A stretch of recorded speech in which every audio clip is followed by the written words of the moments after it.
Hey everybody, I hope that you're doing well today and that you had an awesome weekend. I know it was a long weekend, so I hope you enjoyed your Monday off of school. This week for our baking activity, we're going to make one of my favorite recipes.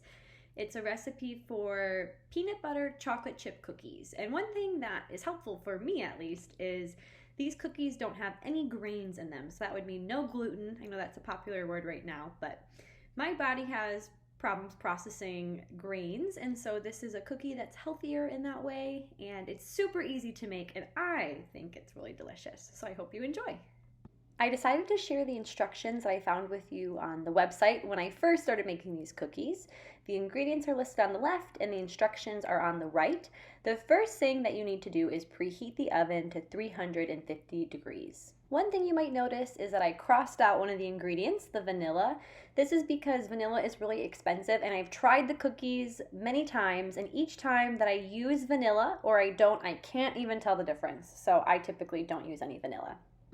In the same bowl, you're going to want to add the following ingredients: 1 cup of peanut butter, 3/4 cup brown sugar. Notice how I packed mine, so it's totally full. 1/2 teaspoon of baking soda. You can see here that I used the box to make sure that it's leveled, but I also included a bag of baking soda for you in your kits so that you can use it in case you don't have any at home, as well as a pinch of salt. Stir these ingredients really well so the batter looks like this, and then add 1 egg. Stir it again.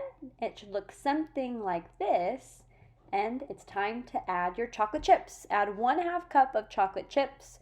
Stir it really well. Now it's time to roll the dough into small balls. I typically use a spoon to do this, and you'll have to really press it together. You want the balls to stick together like you can see on my baking sheet.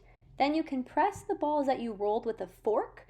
You're going to want to make them flat like you'll see me doing here, and you can press the fork both ways, trying to make the cookies flatter so that they'll bake into the shape that you'd like them to be in. Here's what my cookie dough looked like before I put it into the oven.